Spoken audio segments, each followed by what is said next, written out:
Assalamualaikum warahmatullahi wabarakatuh. Alhamdulillahirabbil alamin. Wa bihi nasta'in ala umurid dunya waddin. Asyhadu an la ilaha illallah wahdah la syarikalah. Wa asyhadu anna Muhammadan abduhu wa rasuluh la nabiyya ba'dah. Qala ta'ala a'udzu billahi minasyaitonir rajim. Bismillahirrahmanirrahim. Ya ayyuhalladzina amanu taqullaha haqqa tuqatih wa la tamutunna illa wa antum muslimun.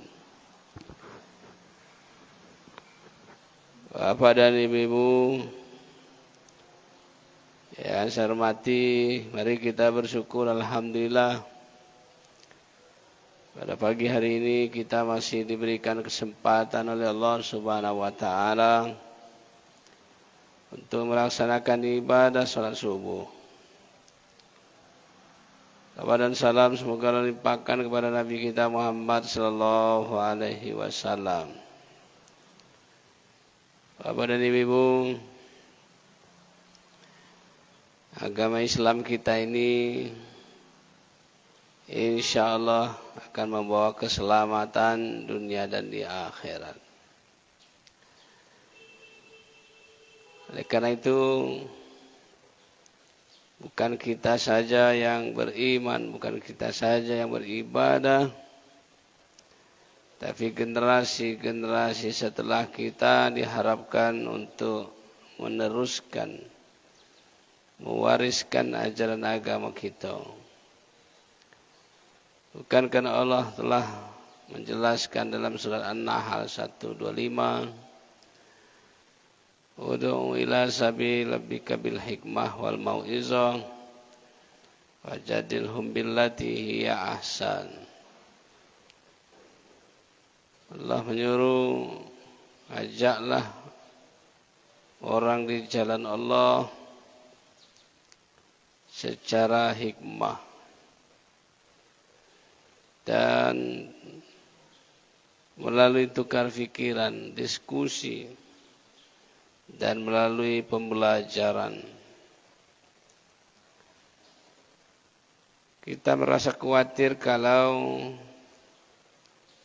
generasi-generasi setelah kita adalah generasi yang lemah pemahaman ad-din,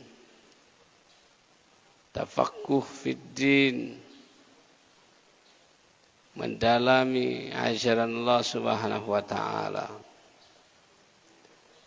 Ketika itu tidak dipahami, ada beberapa hal yang akan muncul di tengah-tengah kehidupan bermasyarakat. Misalnya penyelenggaraan jenazah, kalau tidak ada yang memahami satu tempat itu, maka akan mendapat dosa di sisi Allah Subhanahu wa taala. Bapak Ibu saudara-saudara sekalian, kemarin kita sudah sampaikan bahwa generasi-generasi sesudah kita itu minimal yang pertama dia memiliki keyakinan yang kuat, iman yang kuat. Dengan iman yang kuat itulah yang akan menjaga situasi kehidupannya. Dia yakin bahwa semuanya Allah yang menentukan sesuatu buat manusia. Andaikan itu berupa kebaikan, maka banyak-banyaklah bersyukur, alhamdulillah. Andaikan itu datang yang kurang menyenangkan, maka bersabarlah menerima ketetapan Allah Subhanahu wa taala. Yang kedua, kemarin kita sampaikan bahwa generasi-generasi setelah kita ini Diharapkan generasi yang taat beribadah kepada Allah Subhanahu wa taala. Kalau bisa sebelum patah dia sudah tumbuh.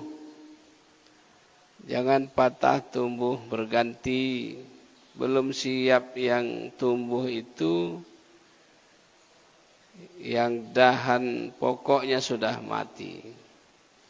Disiapkan generasi penerus yang akan meneruskan syariat ajaran Islam kita ini. Dengan ibadah yang kuat, mudah-mudahan akan membawa ketenangan. Ala bizikrillah tatmainnul qulub.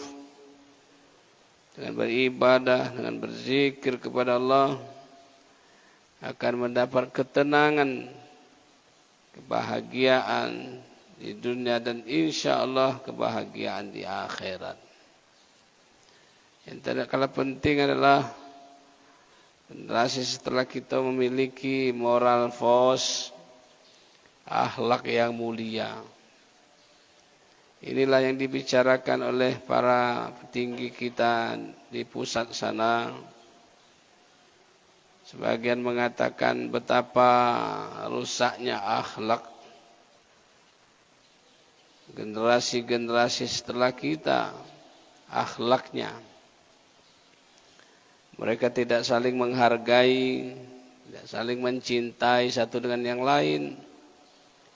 Maka kejadian yang ada sekarang ini bukan kuliah subuh yang mereka hadirkan, tapi perkelahian setelah subuh. Tawuran di mana-mana. Tawuran dengan penyebab yang amat sepele, saling ejek, saling ngatoi satu dengan yang lain. Bukankah mereka harusnya berkumpul itu mengkaji, membaca Al-Quran misalnya, untuk memperbaiki satu dengan yang lain. Dan kala penting kita juga menjadi para pendai. Kita ini adalah pendakwah. Untuk mendakwakan ajaran Islam. Kalaulah mengandalkan para ustaz, ustazah, guru, kiai, rasanya tidak imbang dengan masyarakat kita yang amat banyak. Contoh Pak Kapolri, Kapolres sangat khawatir ketika kalau masyarakatnya banyak huru-hara, banyak ketidaktenangan, yang harus turun tangan Pak Polisi misalnya. Jumlah polisi berapa nian? Berapa nian Pak? Menurut Kapolres tahun berapa Lubuk Linggau ini, satu polisi mengawasi 300 kakak. Wah, Masya Allah. Satu orang mengawasi 300 kakak. Dalam satu kakak itu bisa 45 jumlahnya. Ada istri, ada suami, ada anak-anak, ada menantu. Sungguh sangat merepotkan.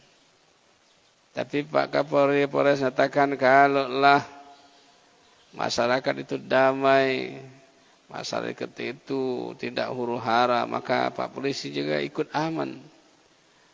Ikut tidak terlalu repot dia mengawasi keamanan di sana sini. Maka mendakwakan itu sebenarnya semua kita. Termasuk Pak Polisi, termasuk kita semua. Mengamankan minimal diri sendiri. Diri sendiri kita amankan. Bagaimana mengamankan diri sendiri? Ya, kata beliau, kesempatan dan kemauan itu harus sejalan. Harus sejalan. Kemauannya ada, kesempatan tidak ada, tidak bisa. Kesempatan ada, kemauan tidak ada juga tidak bisa. Kedua-duanya berjalan. Ada kemauan untuk beribadah, kesempatan ada, ayo berangkat dia. Kesempatan tidak ada, kemauan ada, tidak bisa berjalan. Maka semua manusia sebenarnya ketika mendapat ujian dari Allah Subhanahu wa taala, kemauannya, keinginannya ada, tapi kesempatan tidak ada. Sakit misalnya. Keinginan untuk beribadah ada, tapi kesempatannya itu yang amat susah, amat sulit. Lihatlah di rumah sakit itu. Jarang kita temui seorang yang sakit itu ibadah sholatnya lengkap, tepat waktu. Heran Pak. Dia sholat kadang-kadang udah molor sejam. Apalagi antar zuhur dengan asar tuh. Antar isya dengan subuh. Lama. Saking kelamuannya itu ada yang lupa.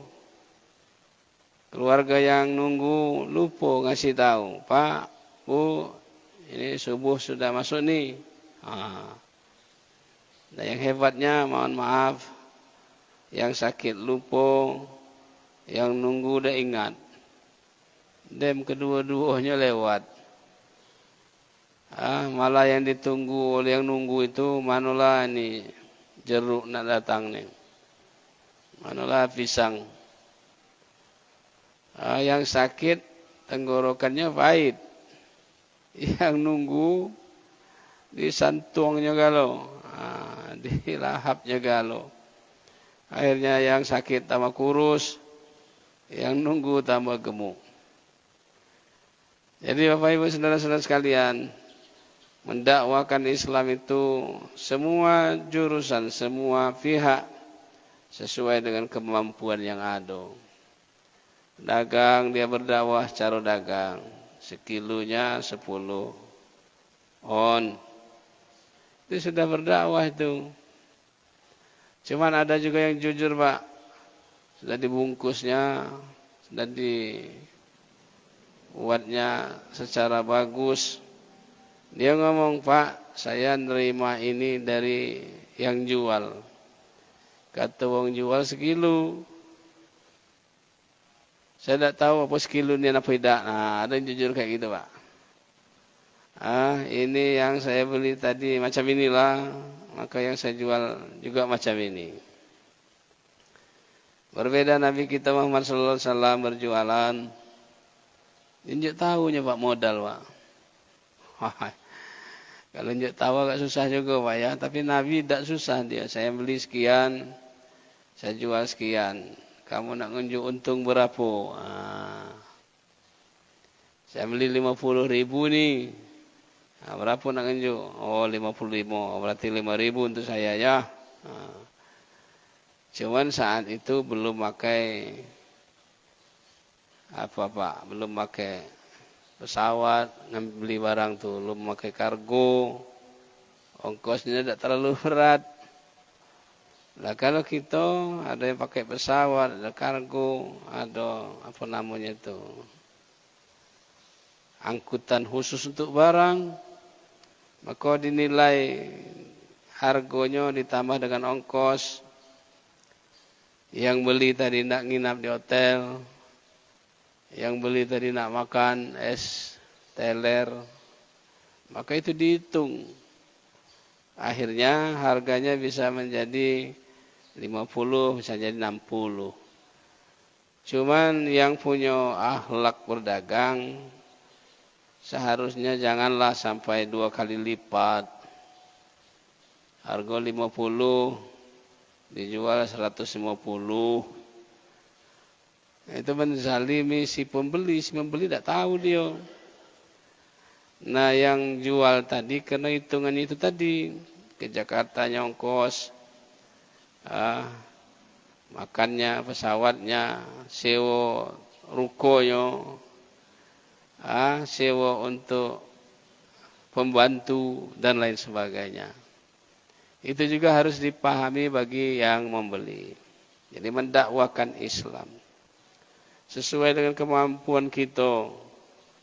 Seorang guru misalnya berdakwah Saya salut ada seorang guru, walaupun ngajarnya bagian umum, tapi diselipkannya ajaran agama Islam. Diselipnya ajaran Allah kepada anak-anak kita. Selama ini kan bil khusus mendakwakan Islam itu hanya guru agama Islam. Guru matematika, guru bahasa Inggris, tidak nyelipkan. Padahal kesempatan bagi guru yang umum itu untuk menyelipkan ajaran agama kita. Misalnya anak-anak, mari kita beriman ya, cukup. Mari anak-anak kita beribadah ya, beribadah dari muda sampai tua, cukup. Besok hari ada juga guru itu setiap mulai pembelajaran dia menghafalkan ayat-ayat pendek. Misalnya kul huwallahu ahad. Tiap hari 10 hari ditanyakan anak-anak hafal dia. Apalagi yang sudah SMA agak mudah dia membedakan antara ayat satu dan ayat yang lain, mendakwakan. Nah, kalau nak ngandalkan ustaz, ustazah, yai, uya, jumlahnya amat dikit, Pak. Jumlahnya amat dikit. Di Linggau ini misalnya berapa Pak jumlah masjid kita? Lebih 300 Pak ya. Lebih 300 masjid di Lubuk Linggau ini. Para ustadznya berapa? Berarti ada masjid itu tidak kebagian para penjuru dakwahnya. Tidak kebagian. Akhirnya dia hanya ya sudah isya langsung tarawih, witir dan itu balik. Nah, ada yang ngaji, ada yang tadarus, pakai mic keluar sana, ngajinya amat tak menurut tajwid, Pak ya. Zalikal kitabu, wahyu, mic-nya kebusuk. Yang dengarkan tidak seluruhnya tidak baca Al-Quran. Aduh.